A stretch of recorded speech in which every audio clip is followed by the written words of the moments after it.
Hi friends, Ayyanar துணை சீரியலில் இன்றைக்கி மண்டேக்கான எபிசோடு பார்க்கலாம். புதுசாக பார்க்குறவங்களா இருந்தால் சப்ஸ்கிரைப் பண்ணிக்கோங்க, லைக்கு ஹைப்பு கொடுத்து விடுங்க. வாங்க வீடியோக்குள்ளே போகலாம். நேத்திக்கு பார்த்தீங்கன்னா, வானதி வீட்டில் பாண்டியனுக்கே கல்யாணம் பண்ணி கொடு அப்படின்ற மாதிரி தான் பேசிகிட்டு இருக்கும் போதே நேத்திக்கான எபிசோடு முடிச்சிருப்பாங்க. இன்றைக்கி பார்த்தீங்கன்னா, சோழன் வீட்டில் பார்த்தீங்கன்னா கோலம் போடணும்.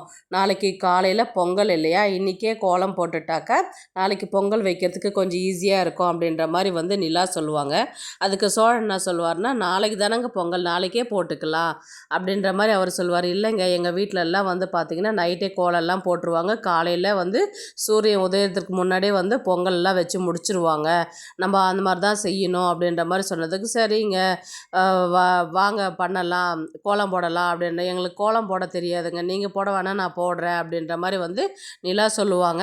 அதுக்கப்புறம் நீங்கள் கலர் மட்டும் எனக்கு ரெடி பண்ணி கொடுங்க அப்படின்ற மாதிரி கலர்லாம் ரெடி பண்ணிவிட்டு கோலம் போடுவாங்க. கோலம் போட்டுட்டு பார்த்திங்கன்னா எல்லாருமே சேரன், சோழன், பாண்டியன், நடேசன் எல்லாருமே அந்த கோலத்துக்கு கலர் கொடுத்துட்டு லாஸ்ட்டாக ஒரு செல்ஃபி எடுத்துக்கலான்னு சொல்லிட்டு அந்த கோலத்துக்கு கூட ஒரு ஃபோட்டோ எடுத்துக்குவாங்க. அடுத்த நாள் காலையில் பார்த்திங்கன்னா, காலையில் 5:30 6க்கெலாம் எழுந்துக்கணும். எழுந்துட்டால் சீக்கிரமாக பொங்கல் வச்சு முடிச்சிடலாம் அப்படின்னு சொல்லிட்டு நிலா சொல்லிட்டு போய் படுப்பாங்க.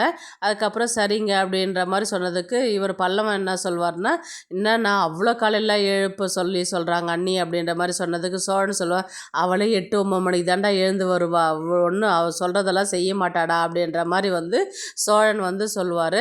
உடனே போய் படுப்பாங்க. படுத்துட்டு உடனே பார்த்திங்கன்னா காலையில் 5:30க்கெல்லாம் எழுந்துருவாங்க. எழுந்துட்டு ஃபஸ்ட்டு சேரனை தான் எழுப்பி விடுவாங்க.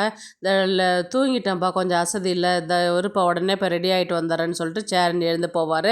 அதுக்கப்புறம் பாண்டியன் எழுந்துக்குவார். அதுக்கப்புறம் சோழனும் பல்லவனும் மட்டுமே படுத்துன்னு இருப்பாங்க. எழுப்புவாங்க, எழுந்துக்கிறேங்கன்னு சொல்லிட்டு மறுபடியும் என்ன பண்ணுவாங்க, நிலா நான் குளிச்சுட்டு வரத்துக்குள்ளே நீங்கள் எழுந்துக்கணும் 2 பேரும் அப்படின்ற மாதிரி சொல்லுவாங்க. அவள் குளிச்சுட்டு வரத்துக்கு லேட் ஆகும், முதல்ல படுறா அப்படின்ற மாதிரி தான் சோழன் பல்லவங்கிட்ட சொல்லி படுத்துக்குவாங்க. அதுக்கப்புறம் பார்த்தீங்கன்னா, பாண்டியன் எழுந்துக்கவே இல்லையா அப்படின்ற மாதிரி சேரன் கேட்பார். நிலா திட்ட போகுது அவனுங்க 2 பேரையும் அப்படின்ற மாதிரி சேரன் சொல்லுவார். இவன் நிலா எழுந்து பார்ப்பாங்க. பார்த்தா மறுபடியும் படுத்துன்னு தூங்கினே தான் இருப்பாங்க. இவர் பாண்டியன் என்ன பண்ணுவார், ஒரு சொம்பில் தண்ணி நிரப்பி கொண்டு கொடுப்பார். அது கொடுத்துட்டு மூஞ்சிலே ஊற்றி விடுவாங்க 2 பேருக்கும். எத்தனை வாட்டி சொல்லிட்டு போனேன், எழுந்துக்காத இன்னும் தூங்கிட்டு இருக்கிறீங்க அப்படின்ற மாதிரி சொன்னதுக்கப்புறம் அதுக்கப்புறம் எழுந்து ஃபாஸ்ட்டாக குளிச்சுட்டு ரெடி ஆகிட்டு வருவாங்க. முதல்ல நடேசன் தான் ரெடி ஆகிட்டு வருவார். அங்கிள் நீங்கள் தான் நான் சொல்கிறதுக்கு முன்னாடி குளிச்சுட்டு ரெடி ஆகிட்டு ஃப்ரெஷ்ஷாக சூப்பராக நின்றுட்டீங்க அப்படின்ற மாதிரி சொன்னதுக்கு, அப்படி சொல்லு அப்படின்ற மாதிரி நடேசன் சொல்லுவார். அதுக்கப்புறம் பார்த்திங்கன்னா சேரன் நிற்பார். எல்லாருமே ரெடி ஆகிட்டு நிற்கும் பொழுது பார்த்திங்கன்னா பல்லவன் எல்லாருமே ட்ரெஸ் எல்லாம் நல்லா இருக்குது அப்படின்ற, உங்கள் சாரி சூப்பராக இருக்குது அண்ணி அப்படின்ற மாதிரி அவர் சொல்லுவார். அதுக்கப்புறம் சோழன் தான் கிளம்பி வருவார். சோழன் நிலா சாரி கட்டிக்கிறத பார்த்துட்டு மேலேருந்து கீழே வரையும் லுக் விட்டுட்டு அழகு அப்படின்ற மாதிரி மனசுக்குள்ளே நினச்சிக்கிட்டு, அதுக்கப்புறம் என் சாரி உங்கள் சாரி நல்லா இருக்குங்க அப்படின்ற மாதிரி சோழன் சொல்லுவார். உங்கள் ட்ரெஸ்ஸு கூட தான் நல்லா இருக்குது அப்படின்ற மாதிரி நிலா சொல்லுவாங்க. சரி வாங்க பொங்கல் வைக்க போகலாம் அப்படின்ற மாதிரி இவங்க சொல்லுவாங்க. உடனே வானதி வீட்டில் தான் காமிப்பாங்க. வானதி சாரி கட்டிக்கிட்டு ரெடி ஆகிட்டு இருப்பாங்க. அவங்க அம்மா கேட்பாங்க, என்றைக்கு இல்லாத திருநாளாக இன்றைக்கி என்ன சாரி கட்டின்னு இருக்கிற, பொங்கல் உன்னை மாற்றிச்சா அப்படின்ற மாதிரி கேட்பாங்க. அப்படி இல்லைம்மா, பாண்டியன் காலையில் பொங்கல் வைக்கிறேன்னு சொல்லிட்டு சொன்னாங்க, அதனால தான் அவங்க வீட்டுக்கு போகிறேன் நான் அப்படின்ற மாதிரி சொல்லுவா வானதி. உடனே வானதியுடைய அண்ணனும் அப்பாவும், இங்கே தானே பொங்கல் கொண்டாடுறோம், இங்கே இருக்க வேண்டியது தானே, நம்மளும் தானே பொங்கல் கொண்டாடுறோம், நீ ஏன் அங்கே போகிற அப்படின்ற மாதிரி அவங்க அம்மாவும் கேட்பாங்க. எல்லாருமே கேட்பாங்க. இல்லைம்மா கொஞ்ச நேரம் தானே, காலையிலே பொங்கல் வைக்க போகிறேன், சீக்கிரமாக போயிட்டு கொஞ்ச நேரம் நின்றுட்டு அதுக்கப்புறம் நான் வந்துடுறேன், அதுக்கப்புறம் நம்ம வீட்டில் இருக்கிறேன் நான் அப்படின்ற மாதிரி வானதி சொன்னதுக்கு உடனே அவங்க அப்பா என்ன சொல்லுவாங்கன்னா, மச்சான் சொன்ன மாதிரி இவ பேசாத அந்த பையனுக்கே கல்யாணம் பண்ணி கொடுத்துடலாம் அப்படின்ற மாதிரி சொல்லுவாங்க. அப்படி இன்றைக்கான எபிசோடை முடிப்பாங்க. நாளைக்கு பார்த்திங்கன்னா இவங்க வீட்டில் சம்மதம் சொல்லிவிடுவாங்க இல்லையா, அதை இவங்க வானதி ரொம்பவே சந்தோஷமாக ஆகிட்டு அவங்க அம்மாவை ஹக் பண்ணிவிட்டு உடனே இந்த விஷயத்த பாண்டியன்கிட்ட சொல்லணும் அப்படின்ற மாதிரி தான் கிளம்பி அங்கே போகிறாங்க. அங்கே போனீங்கன்னா பொங்கல் வைக்கிற வேலையெல்லாம் மும்முரமாக நடந்துட்டுருக்கிறதுனால அதுக்கப்புறம் இப்போ பேச வேண்டாம், அப்புறமேட்டு சொல்லிக்கலாம் அப்படின்ற மாதிரி தான் வானதி வெயிட் பண்ணுவாங்க. அதுக்கப்புறம் காலையில் பொங்கல்லாம் வச்சுட்டு சாமியெல்லாம் கும்பிட்டுட்டு அதுக்கப்புறம் சாப்பிடும்போது தான் பார்த்திங்கன்னா வானதி இந்த மாதிரி எங்கள் வீட்டில் பாண்டியனுக்கு கல்யாணம் பண்ணி கொடுக்க சம்மதம்னு சொல்லிட்டாங்க அப்படின்ற மாதிரி சொன்னதுக்கு எல்லாருமே பார்த்திங்கன்னா சந்தோஷமாக இருப்பாங்க. பாண்டியன் முகம் மட்டும் கொஞ்சம் மாறும். என்ன உனக்கு சந்தோஷமா இல்லையா அப்படின்ற மாதிரி வந்து வானதி கேட்பாங்க. இல்லை சந்தோஷம்தான் அப்படின்ற மாதிரி வந்து அவர் சொல்லுவார். பரவாயில்லப்பா, ரொம்ப பொங்கல் அன்னைக்கு நல்ல விஷயம் சொல்லியிருக்கிற, ரொம்ப சந்தோஷம், உங்கள் வீட்டில் ஒத்துக்கிட்டாங்களா அப்படின்ற மாதிரி வந்து சேரன் கேட்பாரு. ஆமாண்ணா, இந்த மாதிரி ஒத்துக்கிட்டாங்க, அவங்களே தான் சொன்னாங்க வீட்டுக்கு வந்து பொண்ணு கேட்க சொல்லியிருக்கிறாங்க அப்படின்ற மாதிரி வந்து வானதி வந்து சேரன்கிட்ட சொல்லுவாங்க. அப்படியப்பா, ரொம்ப சந்தோஷம், நான் அப்பா கிட்ட சொல்லிவிட்டு அப்பாவும் நாங்கள்லாம் இங்கே வந்து பொண்ணு கேட்குறோம் அப்படின்ற மாதிரி வந்து இவர் சொல்லுவார். அதுக்கப்புறம் வந்து பார்த்திங்கன்னா இவங்க வெளியில் வந்து பேசுவாங்க. வானதி வந்து பாண்டியன்கிட்ட கேட்பாங்க, ஏன் உனக்கு சந்தோஷமாக இல்லையா, ஏன் முன்னு மூஞ்சி வச்சுருக்கிற அப்படின்ற மாதிரி வந்து வானதி வந்து கேட்பாங்க.